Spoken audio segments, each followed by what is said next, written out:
the security requirements and issued Oppenheimer a clearance on the 20th of July 1943. 5960. Collaboration with the United Kingdom. The British and Americans exchanged nuclear information but did not initially combine their efforts. Britain rebuffed attempts by Bush and Conant in 1941 to strengthen cooperation with its own project, tube alloys, because it was reluctant to share its technological lead and help the United States develop its own atomic bomb. But the British, who had made significant contributions early in the war, did not have the resources to carry through such a research program while fighting for their survival. Tube alloy soon fell behind its American counterpart. 61. The roles of the two countries were reversed. 62, and in January 1943 Conant notified the British that they would no longer receive atomic information except in certain areas. 63, 64. The British investigated the possibility of an independent nuclear program but determined that it could not be ready in time to impact the war in Europe. 65. A large man in uniform and a bespectacled thin man in a suit and tie sit at a desk.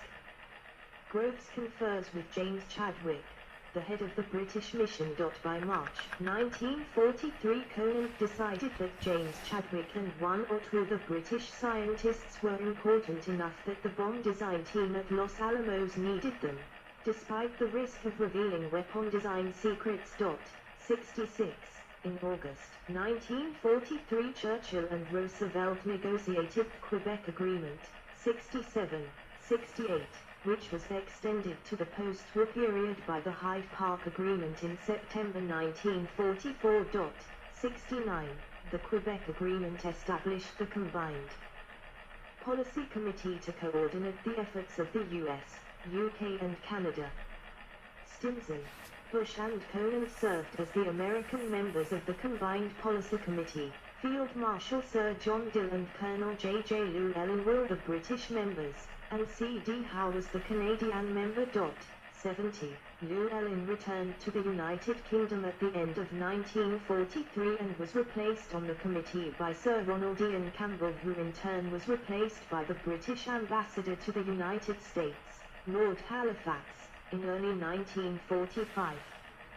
Dill died in November 1944 and was replaced by Field Marshal Henry Maitland Wilson. 71. When cooperation resumed after the Quebec Agreement, the Americans' progress and expenditures amazed the British. Chadwick pressed for British involvement in the Manhattan Project to the fullest extent and abandoned hopes of an independent British project during the war. 65. With Churchill's backing, he attempted to ensure that every request from Groves for assistance was honored. 72. The British mission that arrived in the United States in December 1943 included Niels Bohr, Otto Frisch, Klaus Fuchs, Rudolf Piles, and Ernest Titterton. 73. More scientists arrived in early 1944. While those assigned to gaseous diffusion left by the fall of 1944, the 35 working under Oliphant with Lawrence at Berkeley were assigned to existing laboratory groups and most stayed until the end of the war. The 19 sent to Los Alamos also joined existing groups primarily related to implosion and bomb assembly, but not the plutonium-related ones. 65. The Quebec Agreement specified that nuclear weapons would not be used against another country without the mutual consent of the US and UK. In June 1945, Wilson agreed that the nuclear bombing of Japan would be recorded as a decision of the Combined Policy Committee. 74.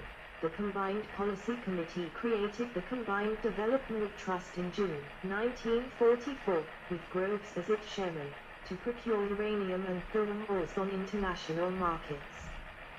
The Belgian Congo and Canada held much of the world's uranium outside Eastern Europe, and the Belgian government in exile was in London.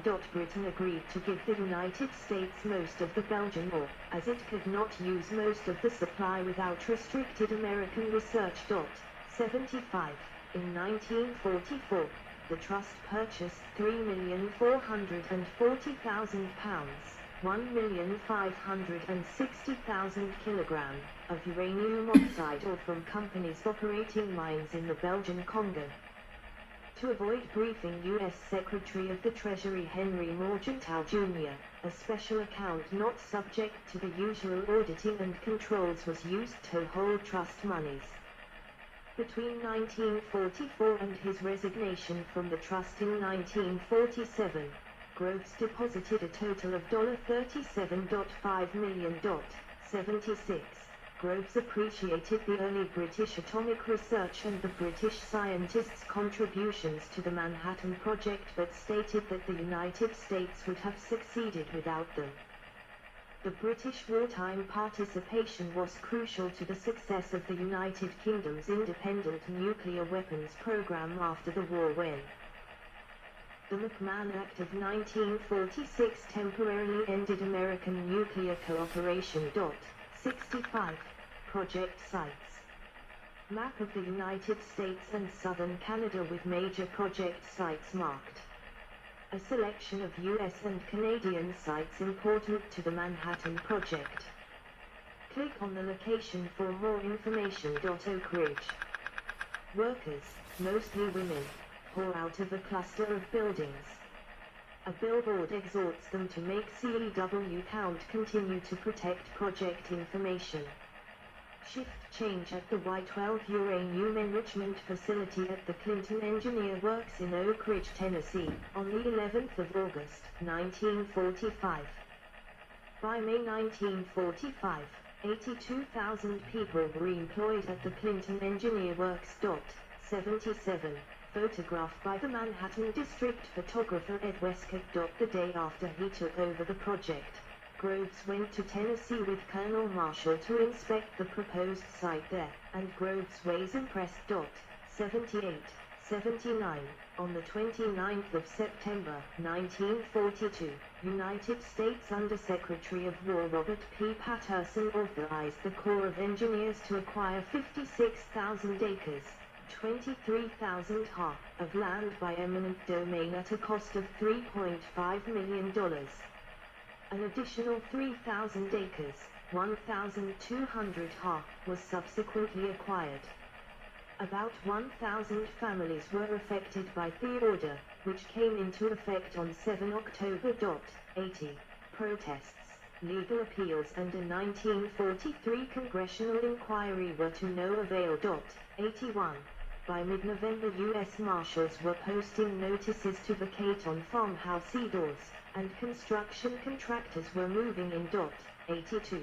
Some families were given 2 weeks' notice to vacate farms that had been the homes for generations. 83.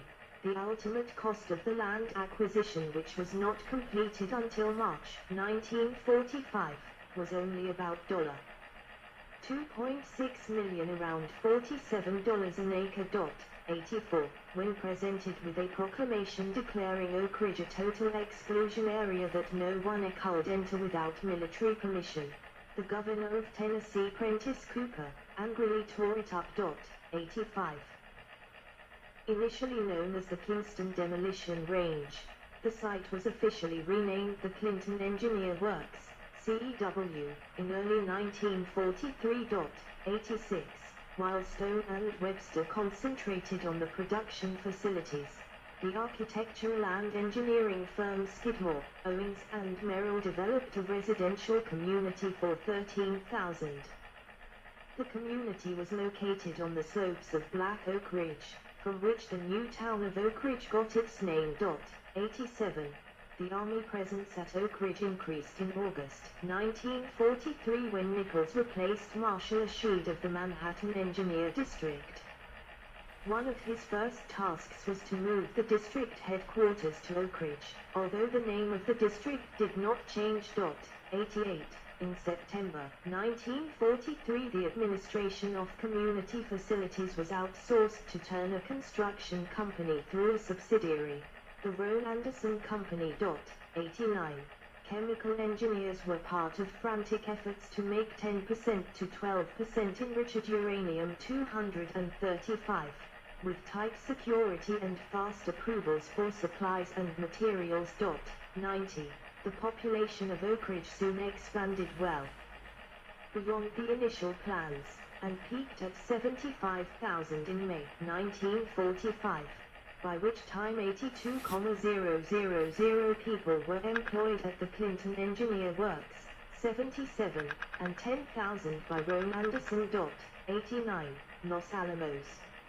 Map of Los Alamos site, New Mexico, 1943-1945. The idea of locating Project Y at Oak Ridge was considered, but it was decided that it should be in a remote location. On Oppenheimer's recommendation, the search for a suitable site was narrowed to the vicinity of Albuquerque, New Mexico, where Oppenheimer owned a ranch. 91. On the 16th of November 1942, Oppenheimer, Groves Dudley and others toured the vicinity of the Los Alamos Ranch School. Oppenheimer expressed a strong preference for the site, citing its natural beauty, which, it was hoped would inspire those working on the project. 92. 93. The engineers were concerned about the poor access road, and whether the water supply would be adequate, but otherwise felt that it was ideal. 94. Patterson approved the acquisition of the site on 25 November 1942, authorizing $440,000 for the purchase of 54,000 acres, 22,000 ha, all but 8,900 acres, 3,600 ha, of which were already owned by the federal government. 95. Secretary of Agriculture Claude R. Ricard granted 45,100 acres, 18,300 ha, of United States Forest Service land to War Department for so long as the military necessity continues. 96. Wartime land purchases eventually came to 45,737 acres, 18,509.1 ha, but only $414,971 was spent. 95. Work commenced in December 1942. Groves initially allocated $300,000 for construction, 3 times Oppenheimer's estimate, but by the time Sund finished on the 30th of November 1943, over $7 million had been spent. 97. Because it was secret, Los Alamos was referred to as Site Y or the Hill. 98. Initially Los Alamos was to have been a military laboratory with Oppenheimer and other researchers commissioned into the Army, but Robert Barker and Isidore Abbey balked at the idea. Conant, Groves and Oppenheimer then devised a compromise whereby the laboratory was operated by the University of California under contract to the War Department. 99. Dorothy McKibben ran the branch office in Santa Fe, where she would meet new arrivals, and issue them with passes. 100. Chicago. Some of the University of Chicago team that worked on the Chicago Pile 1, the first nuclear reactor, including Enrico Fermi and Walter Zinn in the front row and Harold Agnew, Leona Woods and Leo Szilard in the second. An Army OSRD Council on the 25th of June, 1942 decided to build a pilot plant for plutonium production in the Argonne Forest Preserve southwest of Chicago. In July, Nichols arranged for a lease of 1,025 acres, 415 ha, from the Cook County Forest Preserve District, and Captain James F. Grafton was appointed Chicago area engineer. It soon became apparent that the scale of operations was too great for Theria, and it was decided to build the pilot plant at Oak Ridge and keep a research and testing facility in Chicago. 101. 102. Delays in establishing the plant at Argonne led Compton to authorize a metallurgical laboratory to construct the first nuclear reactor beneath the bleachers of Stagg Field at the University of Chicago. The reactor required an enormous amount of graphite blocks and uranium pellets. At the time, there was a limited source of pure uranium. Frank Spedding of Iowa State University was able to produce only 2 short tons of pure uranium. 3 short tons of uranium metal was supplied by Westinghouse Lamp Plant, produced in a rush with makeshift process. A large square balloon was constructed by Goodyear Tire to encase the reactor. 103, 104. On the 2nd of December, 1942, a team led by Enrico Fermi initiated the first artificial, Node 4, self-sustaining nuclear chain reaction in an experimental